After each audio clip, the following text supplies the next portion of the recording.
이번 주 화요일 날 뉴스공장에서 제가 잃어버린 3년, 윤석열 정부의 잃어버린 3년을 얘기하면서 잃어버린 3년보다 더 심각한 점, 이런 얘기를 제가 화두를 던져놨었는데요. 그거를 오늘 방송을 염두에 두고 던진 것입니다. 오늘 제목은 이제 한국 사회가 소멸 혹은 소멸화의 길을 가는 이유. 한국 사회는 이대로 가게 되면 저는 소멸될 수밖에 없다고 저는 보고 있습니다. 그 이유를 간단하게 살펴보도록 하겠습니다. 강의 방식이라고 해서 지향한다고 했기 때문에 시간을 좀 압축적으로 간단하게 좀 진행하도록 하겠습니다. 이 사회 붕괴하고 소멸 뒤에서 작동하는 힘들을 우리가 먼저 좀 이제 생각을 해봐야 되겠는데요. 사회 소멸의 가장 우리가 외형적인 모습은 우리가 인구 감소잖아요. 전 세계에서 유례가 없을 정도로 그러니까 저출산율에 지금 우리가 직면하고 있잖아요. 그것에 작동하는 힘들을 좀 보자 이겁니다. 이 그림은 뭐냐면요. 파란색 막대기는 이게 1991년부터 2022년까지니까요. 30년간 지난 30년간에 걸쳐서 그 소위 말해서 소득 격차하고 그다음에 출산율하고의 어떤 하나의 그 관계입니다. 출산율하고 관계인데요. 지난 30년간에요. 이 상관성이 한 92%가 나왔다는 얘기고요. 소득 격차가 그러니까 우리가 커지면 커질수록 출산율이 떨어진다는 얘기죠. 반대로 움직이고 있으니까요. 반대로 움직인다는 게 아니라 소득 격차가 이 확대가 되면 할수록 그러니까 파란색 막대기의 수치가 91년도 같은 경우 96.4%였는데 이 소득 격차가 뭐냐면요. 우리 사회는 여러 가지 유형의 소득 격차가 존재하죠. 뭐 대기업하고 중소기업 종사자의 임금 격차, 그다음에 정규직과 비정규직 간의 임금 격차 이런 게 있는데 또 하나 우리가 커다란 소득 격차가 뭐냐면은 임금 노동자하고 자영업자 간의 소득 격차죠. 소득 격차인데 가장 우리 사회만의 어떻게 보면 특징이라고 할 수 있겠는데요. 가장 커다란 게 뭐냐면은 임금 노동자하고 자영업자의 소득 격차입니다. 자영업자의 소득 격차예요. 우리나라 같은 경우 예를 들어서 그러니까는 상용직 그러니까 우리가 정규직과 비슷한 개념으로 생각하시면 되겠는데 물론 1년 이상 계약 고용이 안정돼 있는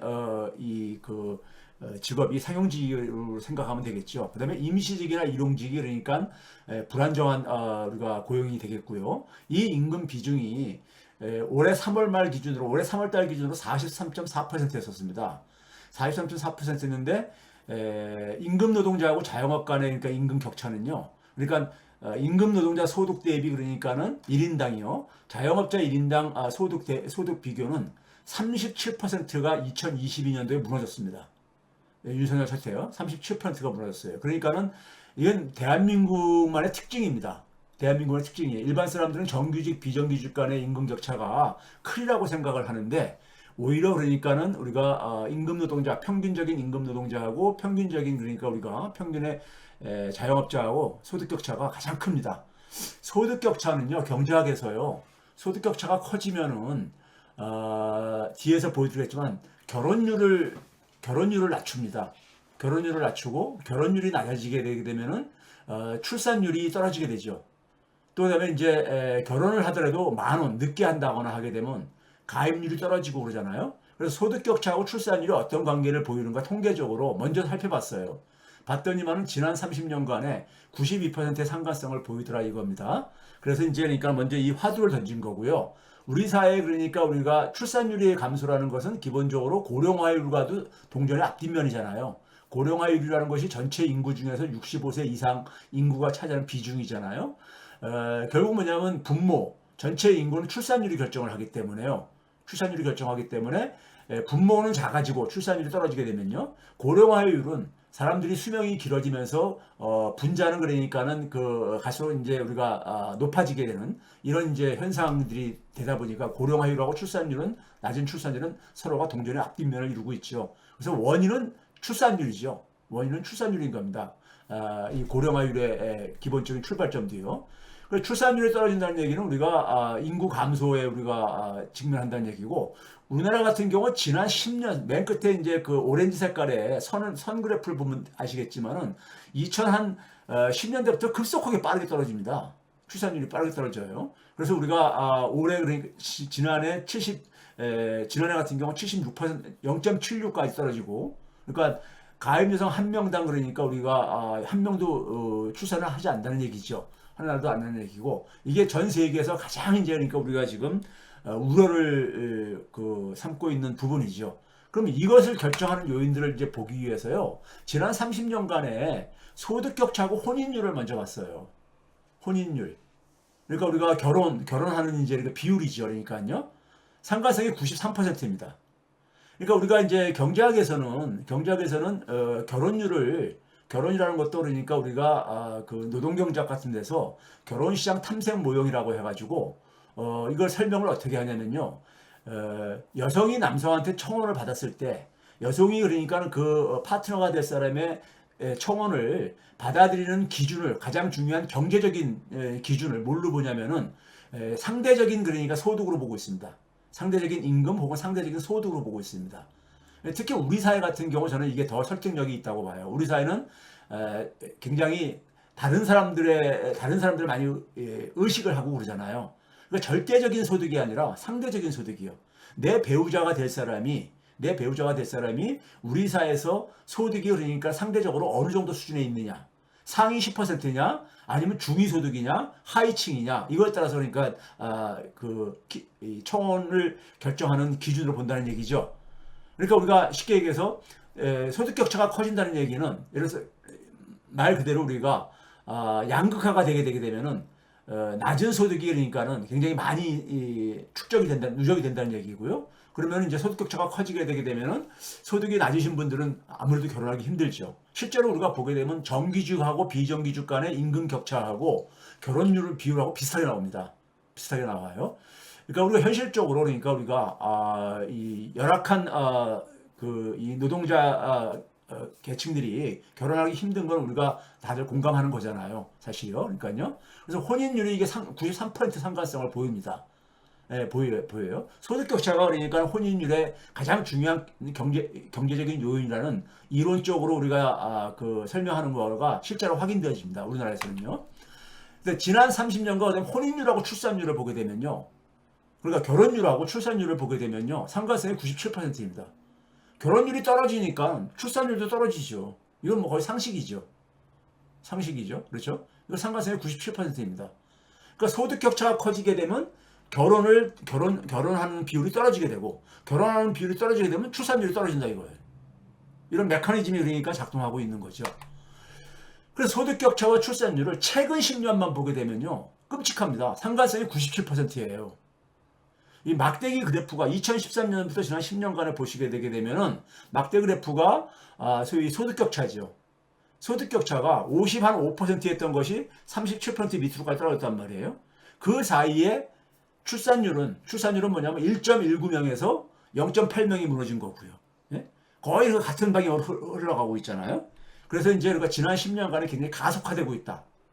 지난 30년 동안에 그러니까 이게 쭉 흐름이 이어져 왔는데 문제는 최근 10년 동안에 더 가속화가 되고 있다는 얘기죠.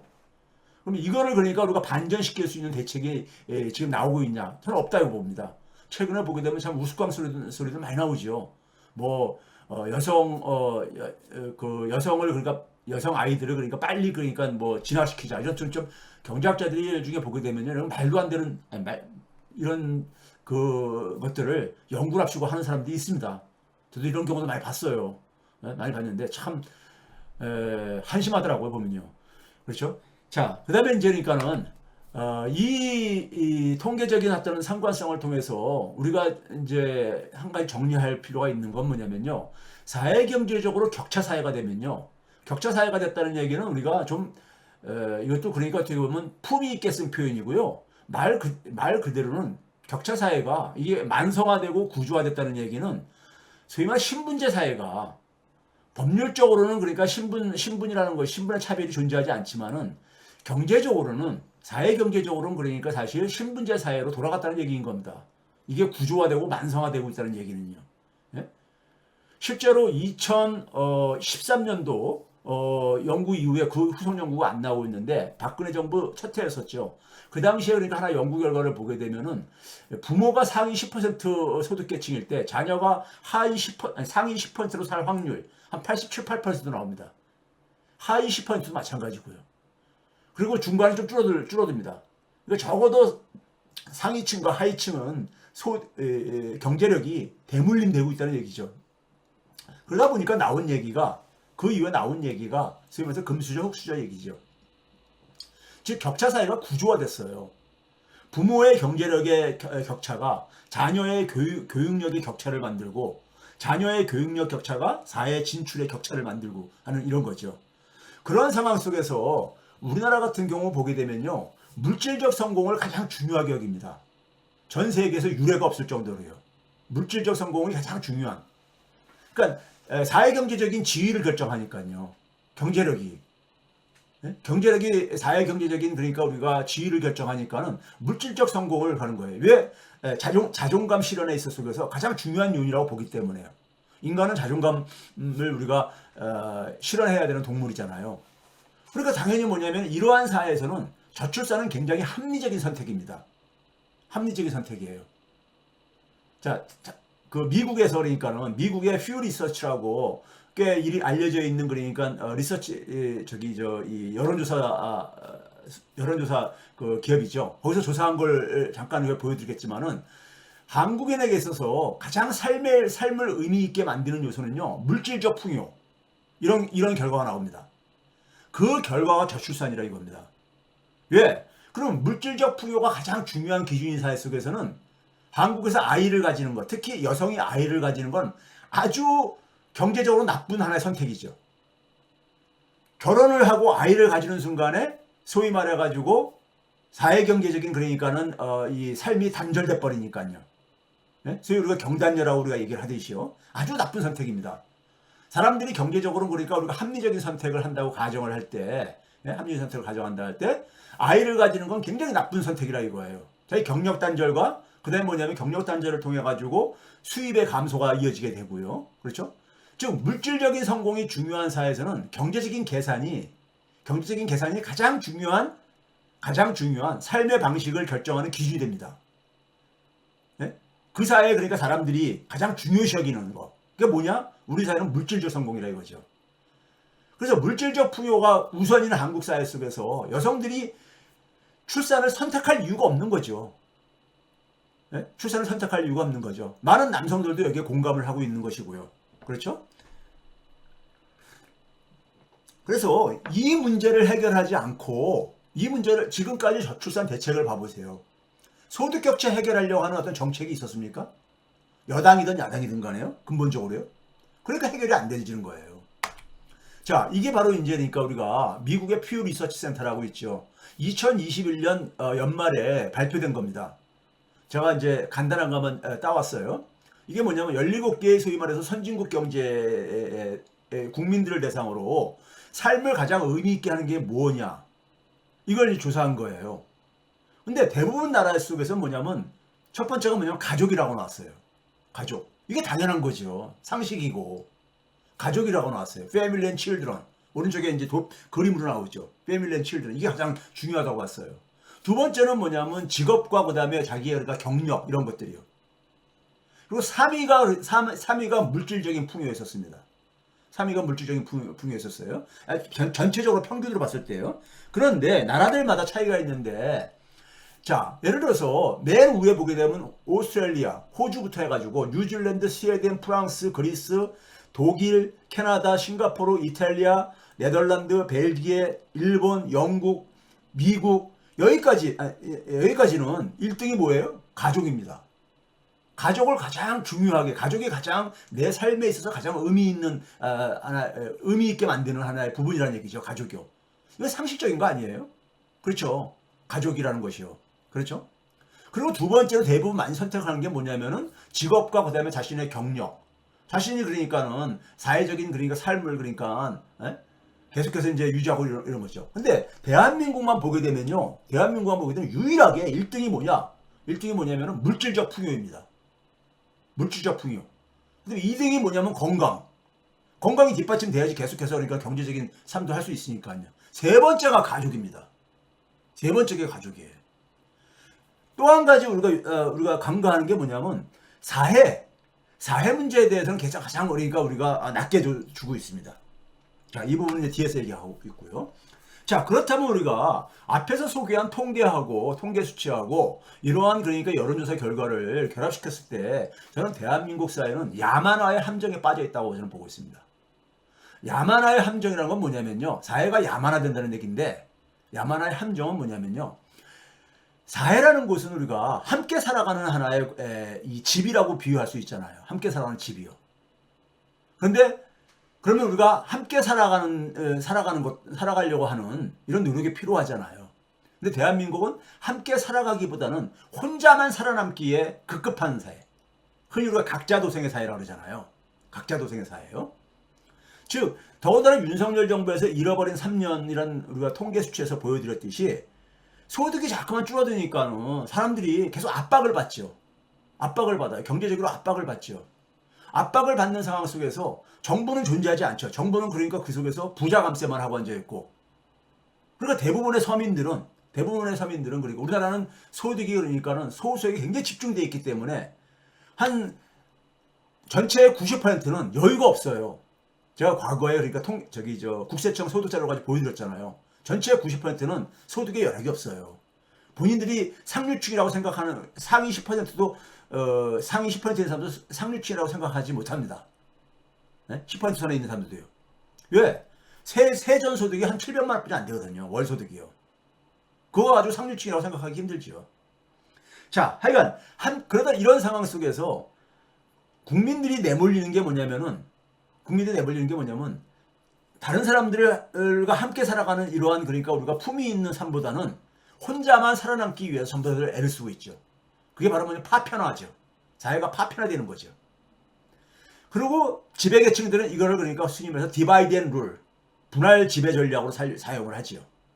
노인과 청년들을 대립시키고 여성과 남성을 대립시키고 이런 등등이요. 자, 제가 여러 번 얘기했지만은 인간사회를 운영하고 인간사회를 유지하고 그 다음에 인간사회를 나가서 진보시키는 힘들이란 건 뭐냐면요. 인간사회는 두 개의 바퀴로 굴러갑니다. 정치하고 경제 이 두 개의 바퀴로 굴러 들어가죠. 현대사회라는 걸 볼 때요. 이거는 뭐 고대사회에서도 마찬가지지만은 내용이 좀 달라지죠. 그런데 경제는 우리가 1원 1표 즉 시장에 의해서 우리가 맡겨지고 있죠. 시장이라는 것은 돈의 힘이 지배하는 곳이잖아요. 돈의 힘이 지배하는 곳입니다. 그렇기 때문에 이 시장이라는 건 철저하게 원자화되어진다. 사람들이 원자화되어지죠. 각 개개인들이 그러니까 자기 살아남기 위해서 자기가 기여를 해야지만이 시장 소득을 획득할 수 있죠. 그러니까 시장의 힘만이 작동을 하게 되면 혼자만 살아남기에 그러니까 급급할 수밖에 없습니다. 혼자만 살아남기에 급급할 수밖에 없죠. 자기 직장을 유지하기 위해서 조직에 그러니까는 사실 그러니까 어떤 하나의 부정이라든가 부패도 고발하는 것도 그러니까는 우리가 겁을 먹게 되고 그렇죠? 근데 우리가 인간사회는 이것만 있는 게 아니라 정치라는 영역도 있잖아요. 정치는 왜 존재하는 거냐? 함께 살아가기 위해서. 인간은 기본적으로 사회적 동물이라고 우리가 얘기를 하잖아요. 사회적 동물이라는 삶을 선택한 순간부터 인간은 정치로부터 자유로울 수가 없다고 얘기를 했잖아요. 우리가 일상생활 속에서 보게 되면 공동주택에서 기거를 할 경우에 우리가 입주자 대표회의를 구성을 해가지고 그 입주자들의 삶에 영향을 미치는 많은 것들을 주민들이 결정을 하게 하고 하잖아요. 그것도 우리가 생활 정치죠. 삶의 미시적인 영역에서요. 국가 단위만 생각할 필요가 없이요. 정치라는 것은 그렇기 때문에 우리가 사회적 동물이라는 삶을 선택한 순간부터 우리는 이 자유로울 수가 없는 영역이죠. 근데 이 정치는 우리가 현대사회 속에서는 1인 1표 민주주의에 의해서 운영되고 있죠. 1인 1표 민주주의가 작동되는 곳에서는요. 소위 말해서 함께 살아가기에 어떤 힘이 작동합니다. 흔히 말해서 연대의 힘이죠. 왜 그러냐면 자본주의 사회 속에서는 50% 넘는 이건 통계적인 하나의 그 결론입니다. 50% 넘는 사회 구성원들이 평균 소득보다 미칩니다. 그러니까 평균 소득이 사회마다 차이는 있지만 아무리 작아도 50% 이상이 된다 이거예요. 60%대가 되게 대부분 많이 구성을 하고 있습니다. 그러면 1인 1표의 민주주의에서는 다수결의 원리가 하나의 그 결정 방식이잖아요. 그러니까 사회경제적인 약자들이 힘만 모으게 되면 사회경제적인 약자들의 그러니까는 살아갈 수 있는 환경을 그러니까 우리가 만들어줄 수 있는 게 정치죠. 그러니까 정치라는 것은 함께 살아가기, 그러니까 모두가, 그러니까 우리가 최소한에, 그러니까 함께 같이 살아가는 이러한 삶을 보장해주는 하나의 장치입니다. 정치라는 것은요. 경제와 정치가 이렇게 상호 균형을 이룰 때 사회는 잘 유지가 되고 또 발전해 왔습니다. 지난 300년의 역사를 보게 되면요. 그렇죠? 그런데 우리 현실을 보게 되면은 오늘날 지금 어떻습니까요? 감세는요, 사실 부자들만이 가는 게 아니라 중산층, 저소득층도 전부 다 감세를 다 좋아합니다. 감세를 좋아해요. 예? 감세를요. 우리가 뭐 예를 들어서 종부세부터 시작해서 최근에 가야 되는 뭐 금투세라든가, 예? 많은 이 감세에 대해서 많은 사람들이 왜 그렇습니까요? 자기 개인만 생각하니까는, 자기 개인의 세금이 줄어들게 되면은, 예? 줄어드는 것을 추구한다 이거죠. 그런데 우리가 2022년도 국세청 통합소득 기준으로요. 한번 봐봤을 때 1인당 그러니까는 세전소득으로 상위 0.1%가요. 한 18억 원 된다고 과거에 제가 보여드렸었죠.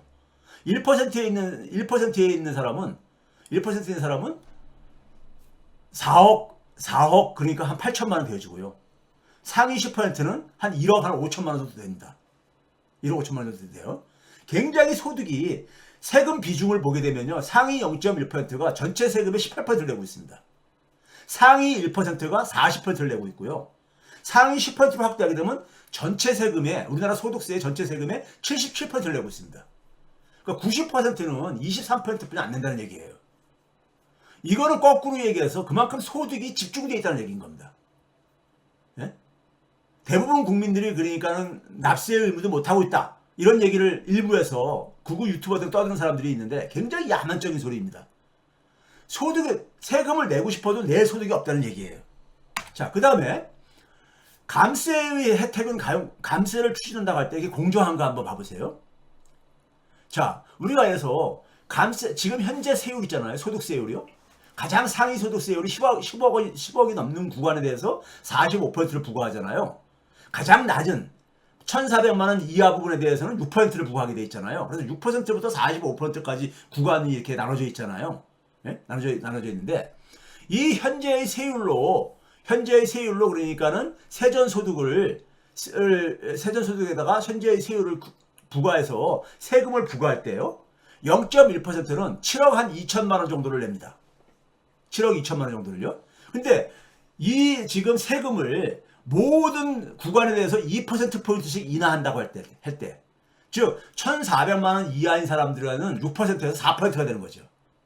근데 45% 있는 사람은 45%에서 2% 빼니까 43%가 되는 거죠.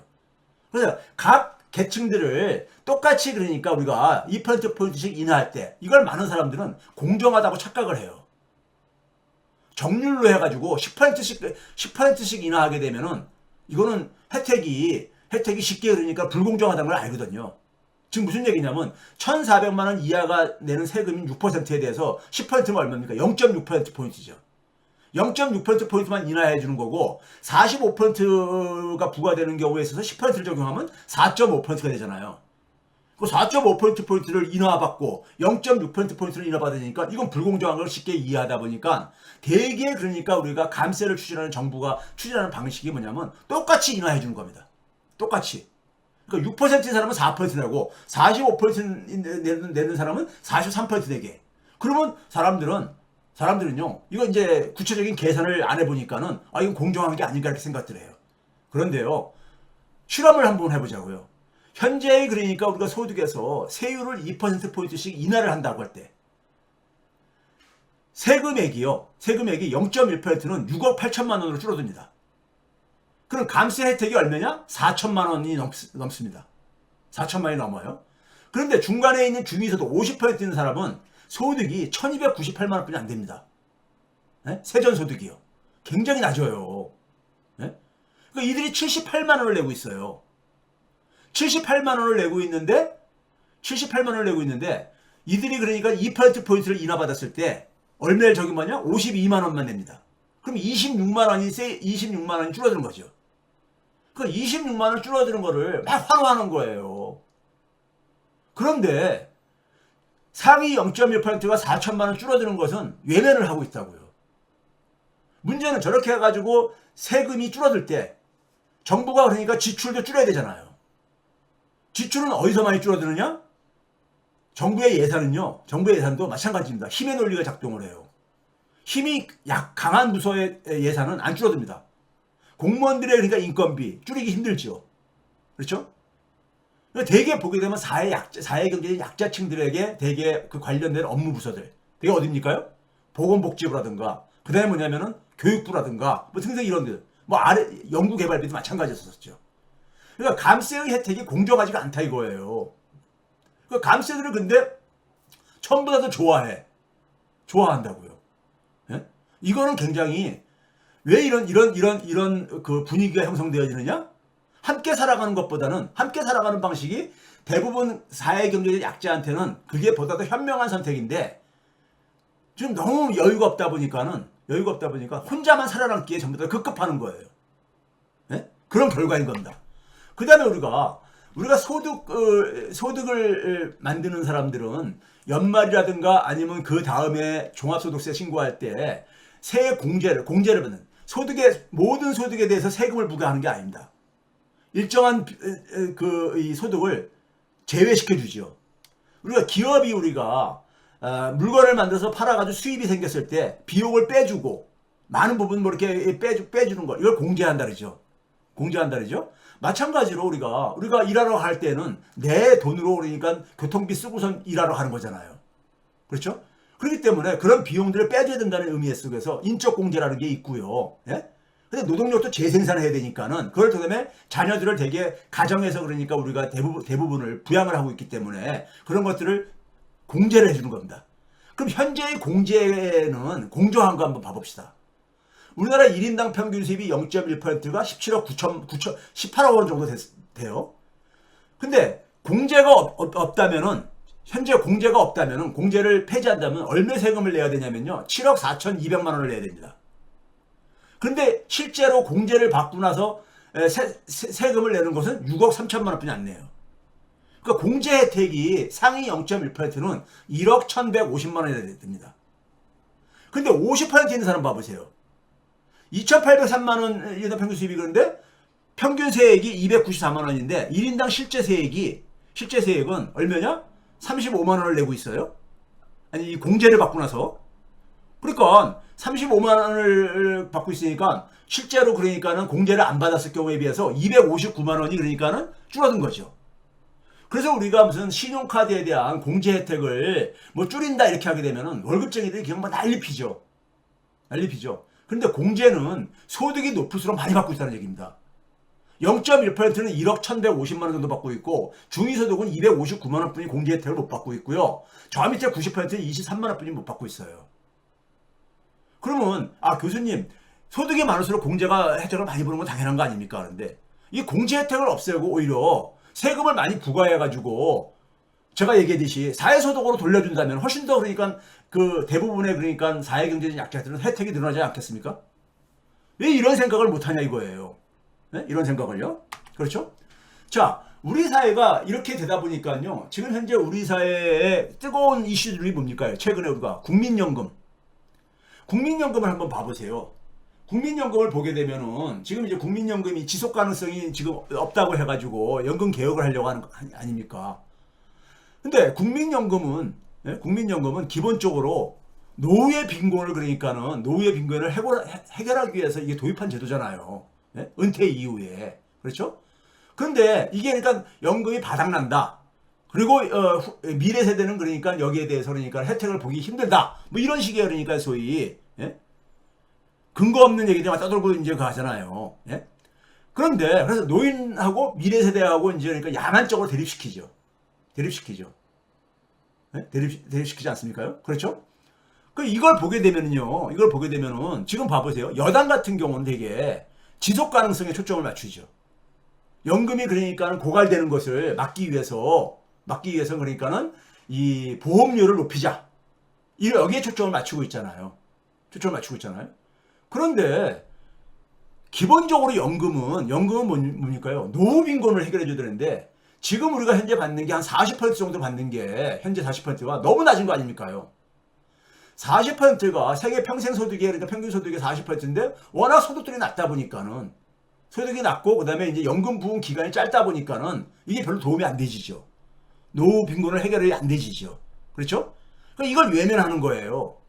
반면에 야당에서는 민주당에서 최근에 그러니까는 소득 대체율을 45%로 올리자. 그 대신 보험료율도 현재 9% 있는 거를 13%로 올리자. 그러니까는 노후 빈곤을 야당은 민주당은 조금 더 그러니까 이제 그 배려를 하고 있는 거죠. 그런데 여당에서 뭐라고 합니까? 지금 우리가 40%하고 아니 보험료를 9% 내고 40%를 보장받는 것도 이 미래 소위 말해서 연금이 미래 기금이 고갈되기 때문에 가는데 45%까지 올리게 되면은 이 기금의 고갈을 그러니까 막을 수 있겠느냐 이러면서도 반대를 하고 있죠. 반대를 하고 있어요. 그렇죠?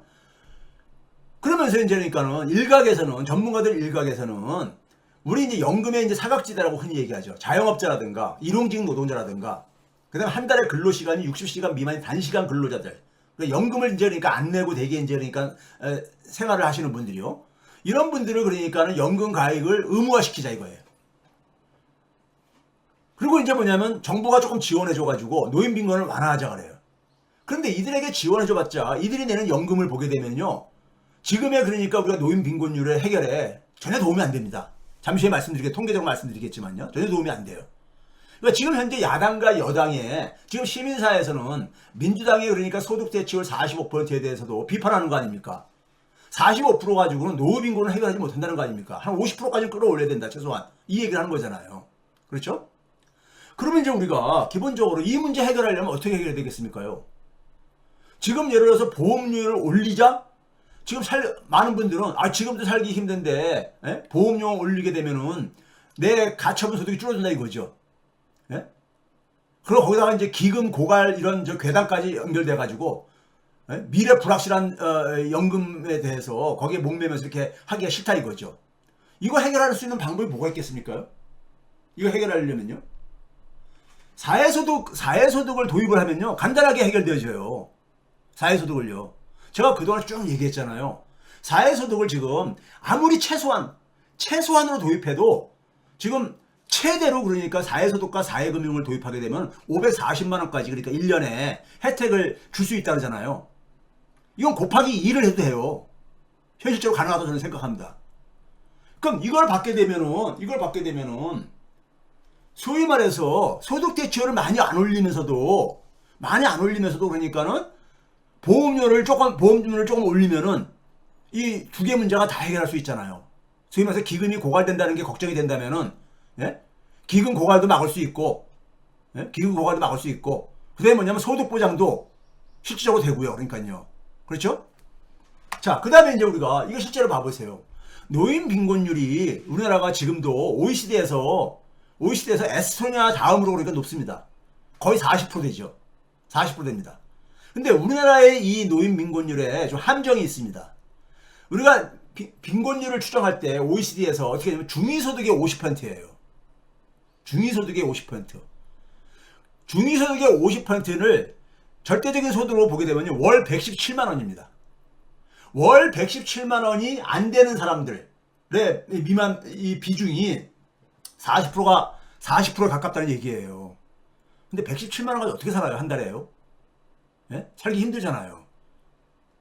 그러니까 이 40%는 워낙 그러니까 우리나라 중위소득이 낮다 보니까 저평가된 게 있어요. 저평가된 게 있다 이거예요. 중위소득이 낮다 보니까요. 자, 그 다음에 또 하나 자료가 있었는데 뒤에 이건 다 됐네. 그 다음에 최저임금의 계절이 돌아왔죠. 6월달, 7월달까지 이제 최저임금 결정을 해야 되잖아요. 인상률을요. 최저임금 결정도 굉장히 우리 사회가 얼마나 야만 사회인가를 보여줍니다. 최저임금 결정을 할 때 보게 되면요. 항상 대립구도가 영세 자영업자하고 저임금 노동자를 대립시킵니다. 둘 다 을이죠. 둘 다 굉장히 열악한 사람들이잖아요. 이런 열악한 사람들을 싸움시키는 것은 이건 야만 사회라는 것을 스스로가 보여주는 겁니다. 이걸 지금 우리가 지난 수십 년간 이걸 반복하고 있잖아요. 그래서 제가 7월 달은 슬픈 7월이라고 제가 이렇게 표현하고 그럽니다. 네? 매년 7월 달마다 우리가 이런 그러니까 우리가 야만적인 일을 되풀이하는 거기 때문에요. 을과 을의 싸움을 언제까지 이걸 계속해야 되는 거냐고요. 최저임금을 인상을 하려고 하는 것은 저임금 노동자가 지금 최저임금이 생계보장에 미치지 못한다는 이 이유 때문이잖아요. 예? 그렇죠? 반면에 자영업자는 지금 앞에서 봤듯이 임금 노동자의 평균 소득보다 오히려 더 낮은 상황인데 이 자영업자가 지금 650만 명 정도 되잖아요. OECD 기준으로요. 예?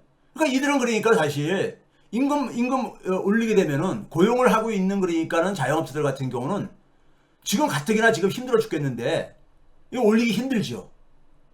그러니까 이 악순환이 계속 되풀이되는 거죠. 악순환이 되풀이되죠. 그런데 이거 제가 얘기했잖아요. 이것도 사회소득을 주게 되게 되면은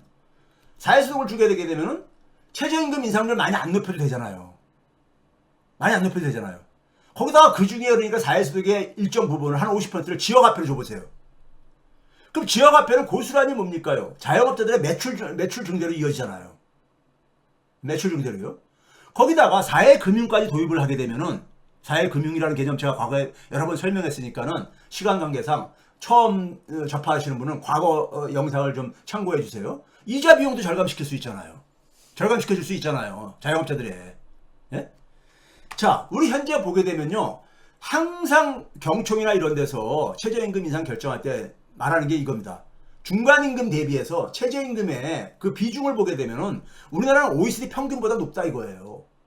이게 OECD 국가들의 중간임금이라는 게 50% 중간에 있는 그 사람들의 임금 대비해가지고 최저임금의 수준이 그러니까는 얼마나 되냐. 우리나라는 한 61% 된다 이겁니다. 2022년 기준으로요. 이걸 보게 되면은 왼쪽 부분에 집중해 있잖아요. 근데 이들 나라들의 공통점이 있습니다. 콜롬비아, 코스타리카, 칠레 이런 나라들이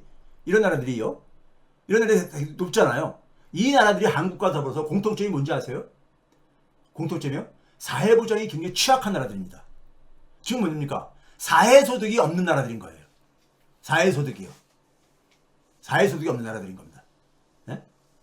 그러니까 어떻게 합니까? 사회소득이 없다 보니까 시장소득에 목을 맬 수밖에 없고 시장소득을 가지고 생계를 해결하려다 보니까는 최저임금 인상률을 높은 인상률을 요구할 수밖에 없게 되죠. 자, 이거 한번 봐보세요. 우리나라 지난 30년 동안에 소위 말해 저임금 노동자 비중을 OECD에서 어떻게 규정하냐면요. 중위임금, 아까 얘기했던 50% 수준의 임금이죠. 그것의 3분의 2 미만을 저임금 노동자라고 이렇게 정의합니다. 3분의 2도 안 되는 사람들을요. 근데 아까 얘기했잖아요. 첫 번째는요. 우리나라는 중위임금이 너무 낮아요. 그러니까 저임금 노동자들도 과소평가되어 있다는 얘기죠. 중위임금 자체가 낮다 보니까 다른 나라들에 비해가지고. 그렇죠? 그런데 이게 보게 되면요. 우리나라 보게 되면요. 문재인 정부 이전까지 20%가 넘었었어요. 지난 30년 동안에요. 가장 그러니까 OECD에서 이 저임금 노동자 비중이 높은 나라죠. 높은 나라 중에 하나였었죠. 그렇죠?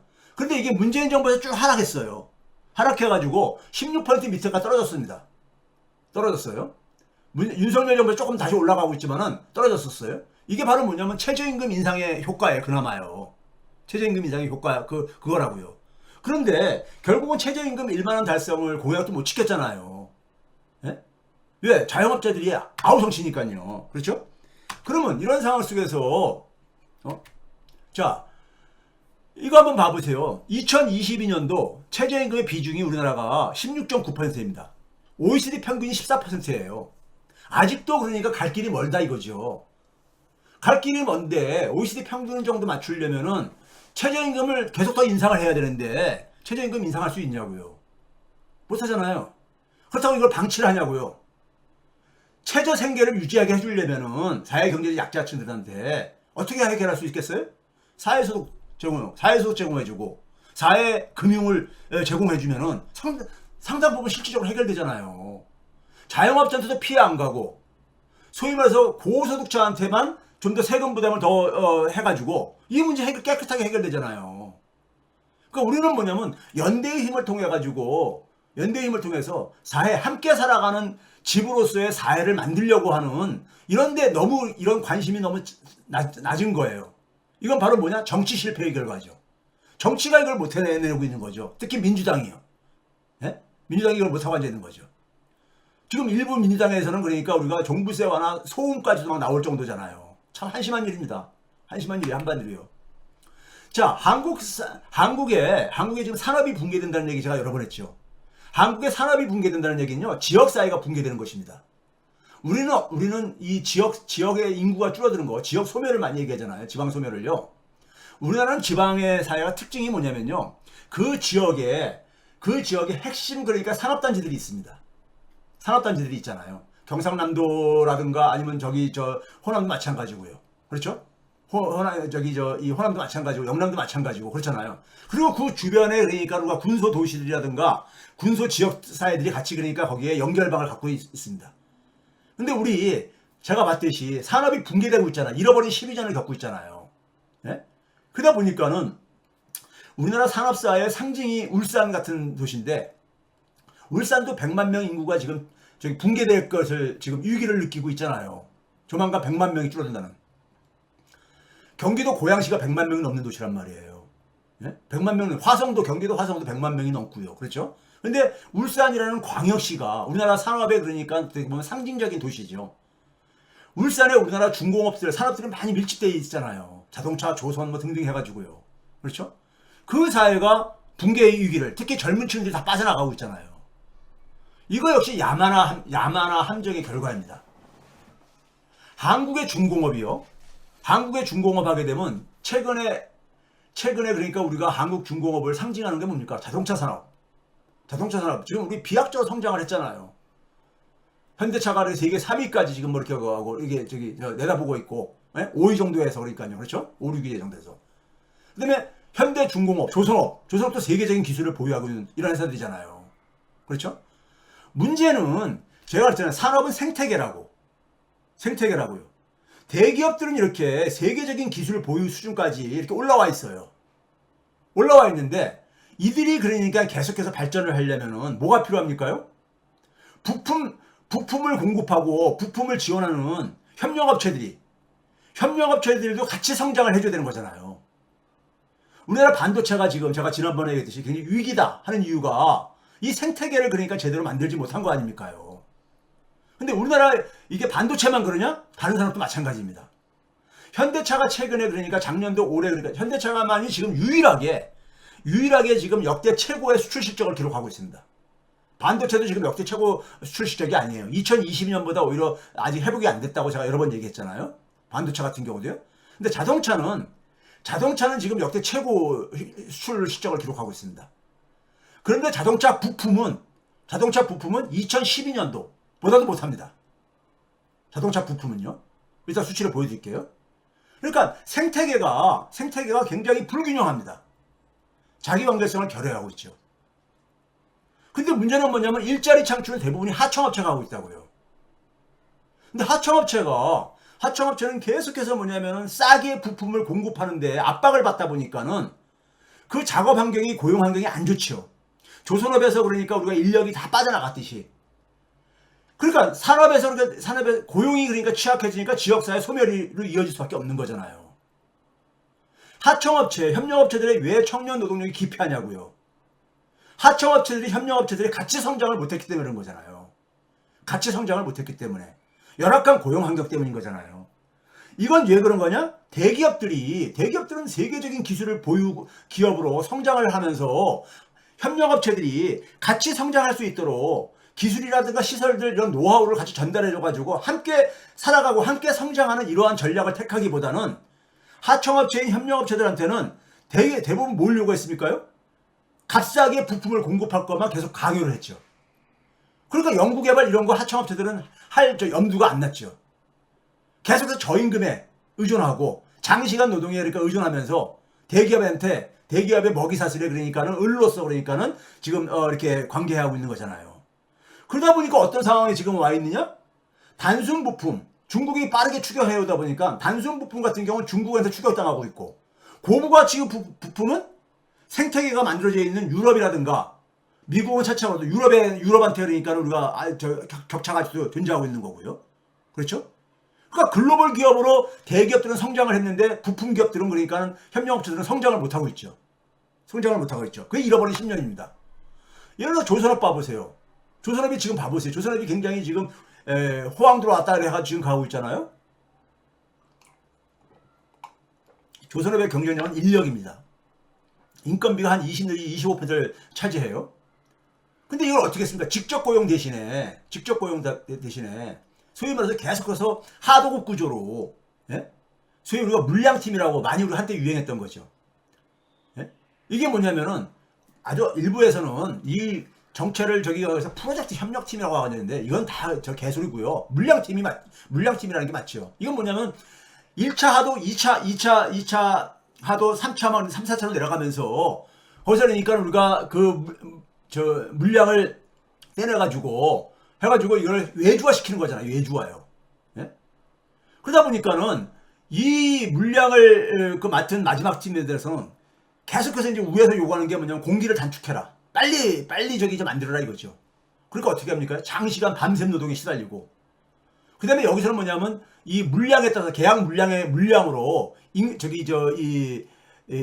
계약 소위 말해서 인건비를 딱 산정을 해버립니다. 그러니까 포괄임금제죠 일종의. 그러니까 장시간 노동시킨 만큼 시간당 임금이 그러니까 제대로 지급이 안 되죠. 임금 착취가 이루어지죠. 그리고 산지의 사각지 되죠. 왜 이게 뭐냐면 소사장제처럼 이렇게 운영하고 있으니까 한 적게는 10명에서 한 30명 정도 한 팀으로 이렇게 물량팀이 만들어져 가지고 하니까는 그 속에서 그러니까 근로기준법을 제대로 그러니까 적용을 안 하죠. 그러다가 조선업은 사이클이 굉장히 타니까요. 경기가 후퇴할 때마다 고용유지 의무가 없잖아요. 이 하도급 업체에 고용되어 있는 인력 노동력에 대해서는요. 그러니까 이 노동력을 유지하는 것도 굉장히 유연하게 할 수 있잖아요. 고용유지 의무가 없으니까요.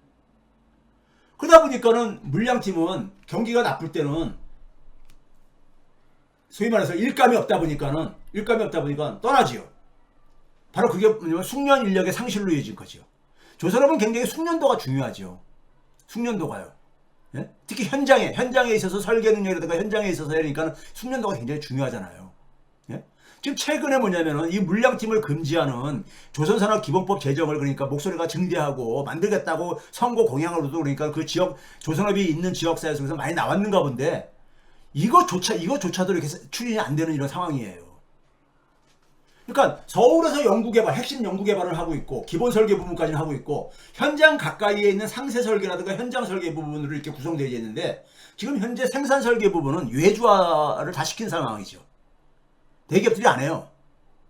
근데 여기에 이제 많은 인력들이 이제 그러니까 이탈하다 보니까는 이걸 외국인 노동력한테까지 심지어 의존하는 이런 상황이죠.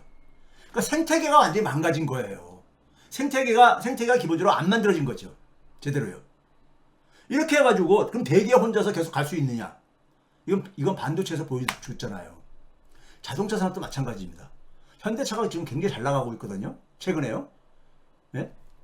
자동차 시장에 가면서요. 근데 현대차 같은 경우는 현대차는 되게 세 가지로 나눠져 있잖아요. 현대차가 있고 현대모비스 부품을 그러니까 모듈화 하는 거를 전문적으로 맡아서 하는 현대모비스가 있고요. 그다음에 기아차가 있잖아요. 현대차는 뭐냐면 연구개발 중심 사회로 완전히 변신했습니다. 화성의 남양연구소라고 있잖아요. 현대차예요. 예? 그러니까 연구개발 인력을 중심으로 현대차는 완전히 변신을 했어요. 그 대신 뭐냐면은 현대차 자동차 산업은 고임금 숙련도가 높은 고임금 노동력을 그러니까 선택하는 대신에 모듈화로 자동화로 올해부터 이 방향으로 전환을 했죠. 그걸 다 맡은 게 현대모비스죠. 물론 여기에는 노조의 책임도 있습니다. 기업뿐만 아니라. 예? 그러다 보니까는 이 모듈화를 하고 난 다음에 협력업체들, 소위 말해서 부품회사들이죠. 현대자동차한테 부품을 납품하는 부품회사들한테는 원가를 낮추는 것을 강요를 하고, 예? 그 다음에 품질 관리도 다 이 협력업체들의 책임으로 떠넘기죠. 그렇게 해가지고 값싸게 공급받은 부품을 가지고 현대자동차는 조립해가지고 완성차 만들어서 수출하고 이런 거잖아요. 예? 현대모비스가 이 중간에서 핵심 부품들을 모듈화하는 것을 주도하고 있는 거고요. 최근에 모빌리티 솔루션 제공으로 비즈니스를 바꾸겠다는데 제가 볼 때는 생태계가 안 만들어졌으면요 이거 실패합니다. 실패해요. 반도체 이게 교훈이에요. 그럼 하청업체들은 어떻게 하느냐? 하청업체들은 이 원가를 낮추라고 잠깐만 그거 하니까는 최소임금으로 조립만 수행하죠. 최소임금으로요. 그 연구개발을 뭐 할 저게 여력이 없죠. 그 생산성이 낮아요. 그러니까 현대차는 뭐냐면은 야 니네들 유럽에 많은 그러니까 독일에 그러니까 우리가 소위 말해서 경쟁력 있는 중소기업 거긴 중소기업 강국이라고 우리가 얘기하니까요. 부품 산업들 많잖아요. 그렇게 못 만드냐 이렇게 얘기를 하고 앉아있는데 언제 그렇게 할 기회를 줬냐고. 예?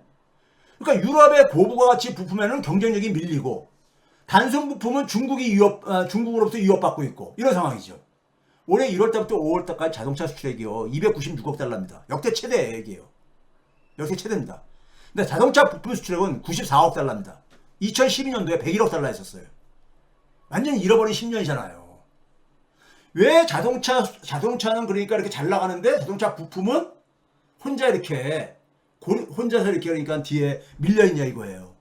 생태계가 망가진 겁니다. 이것도 뭡니까? 대기업이 혼자만 살겠다고 하는 저거죠. 대기업이 혼자만 살겠다. 실제로 봐보세요. 자동차 산업의 가치 사슬의 불균형을 보면요.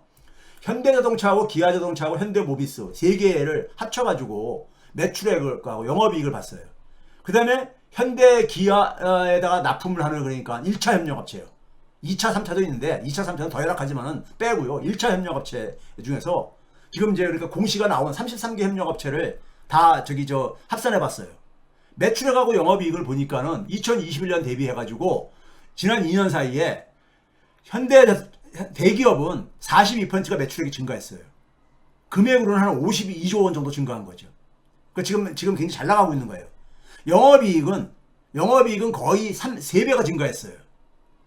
영업이익은요. 이 2년 사이에 9조 한 3천억 원 증가했어요. 근데 33개의 1차 협력업체들은 봐보세요. 지난 2년 사이에 매출액은 28%가 증가했어요. 이게 변화액이 33개 협력업체 다 합산한 겁니다. 8조 4천억 원뿐이 안 돼요. 8조 4천억 원뿐이. 영업이익은 1.8배가 증가했는데 현대 대기업보다도 한참 한 100%가 밑으로 떨어지잖아요. 6,700억, 6,800억 정도뿐이 안 증가했습니다.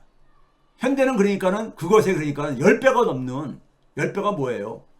한 4, 5배 정도가 높은 9조 3천억 원 정도 증가했는데 그러니까 함께 그러니까 성장을 하는 게 아니에요. 함께 성장을 하는 게 아니에요. 영업이익률도 보게 되면은 협력업체들은 한 1 내지 한 3%뿐이 안 돼요. 그러니까 대기업이 잘 나갈 때 자동차 산업이 그러니까 불경기일 때는 같이 그러니까 협력업체도 어려운 거야. 이해가 가는데 경기가 좋을 때 얘 협력업체들한테는 그 혜택이 이렇게 안 돌아가냐 이거예요. 이건 왜 그렇습니까? 생태계가 건강하지가 않다는 거죠. 생태계가 건강하지 않다는 거죠.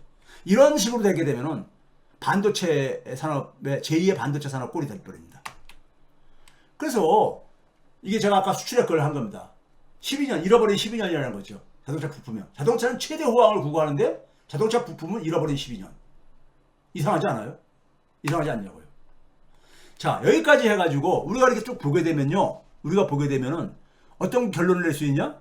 우리 사회는 그러니까 함께 살아가는 방식이 완전히 망가진 사회예요. 망가진 사회예요. 그 결과가 격차 사회고요. 그 결과가 뭐냐면 사람들이 전부 다 물질적 풍요, 물질적 성공만을 그러니까는 구가하는. 그러다 보니까 어떻게 되냐? 출산은 그러니까 굉장히 나쁜 선택이 되죠. 그 결과가 바로 인구 감소, 사회 소멸이죠. 그러니까 우리가 함께 살아가는 그러니까 우리가 방식을 인간 사회라는 것은 기본적으로 함께 살아가야 되는 이 공동체인데 이거는 그냥 외면한 결과죠. 외면한 결과인데 결국 그 희생은 결국 누구한테 집중되느냐? 사회경제의 약자들이야 이거죠. 대기업보다는 중소기업들. 네? 상대적으로 그러니까 우리가 이 저임금 계층들, 저소득 계층들한테 다 그 희생은 그러니까는 강요를 받고 있죠. 여기서 탈출하려면은 함께 살아가는 방식으로 그러니까 우리 사회를 전환하지 않으면요. 우리 사회는 소멸이 불가피하다고 보는 거예요. 지금 우리 사회 아주 그냥 굉장히 뜨거운 이슈들. 아까 제가 예를 들어서 연금이라든가 그다음에 우리가 최저임금을 예를 들었지만은 이것도 한번 봐보세요. 얼마나 야만적입니까? 네? 그거 사회소득이나 사회금융 도입하면은 깔끔하게 해결되져요. 깔끔하게 해결되집니다.